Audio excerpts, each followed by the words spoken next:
नमस्कार, अन्नपूर्णा रेसिपी या चॅनलमध्ये आपले मनपूर्वक स्वागत। इथे तुम्ही बघू शकता किती मस्त अशी शेपूची भाजी तयार केलेली आहे।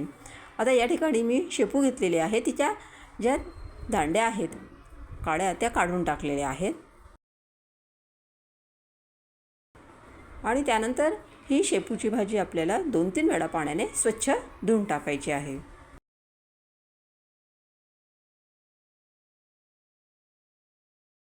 शेपूच्या भाजीमध्ये माती असते, त्याच्यामुळे त्या 2-3 वेळा पाण्याने ती धुवून टाकायची आपल्याला। आता गॅसवरती मी कढई ठेवली आहे, त्यात आपल्याला थोडेसे तेल टाकायचे आहे आणि तेल गरम झाल्यानंतर मी त्यामध्ये जिरे टाकलेले आहे। जिरे आपल्याला चांगले तळतळू द्यायचे आहे। त्यानंतर आपल्याला त्याच्यामध्ये लसणाचे काप टाकायचे, बारीक बारीक लसणाचे काप केलेले ते मी त्यात टाकलेले आहे। ते पण आपल्याला थोडा वेळ होऊ द्यायचे आहे। त्यानंतर यामध्ये मी 1 चमचा धना पावडर टाकलेली आहे, पाव चमचा मी हळद टाकलेली आहे आणि 1 चमचा तिखट टाकलेले आहे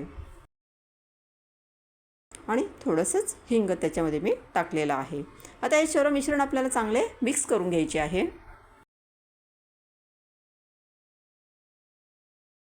आणि त्यानंतर आपल्याला जे आपण शेपू स्वच्छ धुतलेली आहे ती आपल्याला त्याच्यामध्ये टाकायची आहे। अशी चांगली मोकळी करून घ्यायची आपल्याला ती आणि हे मिश्रण आपल्याला चांगले मिक्स करून घ्यायचे आहे।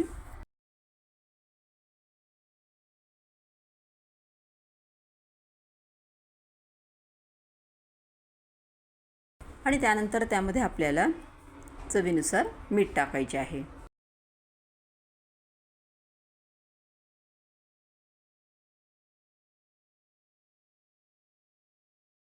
मीठ पण आपल्याला चांगले मिक्स करून घ्यायचे आहे आणि आता याच्यामध्ये आपल्याला थोडेसेच पाणी टाकायचे आहे, कारण भाजी आपल्याला जास्त ओलसर करायची नाही आहे, फक्त लसलशीत करायची आपल्याला, म्हणजे जवळजवळ कोरडीच करायची आपल्याला।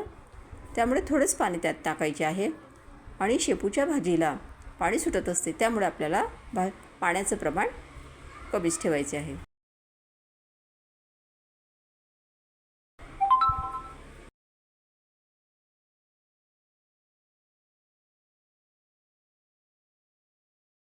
त्यानंतर मी इथे थोडीशी मुगाची डाळ घेतलेली आहे। मुगाची डाळ आपल्याला पाण्याने स्वच्छ धुवून टाकायची आहे। तुम्ही तुरीची डाळ देखील त्यामध्ये टाकू शकता, मी मुगाची डाळ टाकलेली आहे आणि हे सर्व मिश्रण आपल्याला चांगले मिक्स करून घ्यायचे आहे।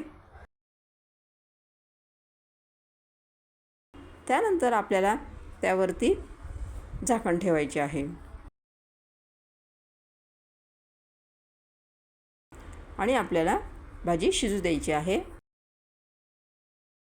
भाजी तर पटकन शिजते, पण त्यात मुगाची डाळ आहे, मुगाची डाळ पण पटकन शिजते, पण ती डाळ आपल्याला शिजू द्यायची आहे। आता इथे आपली भाजी तयार झालेली आहे।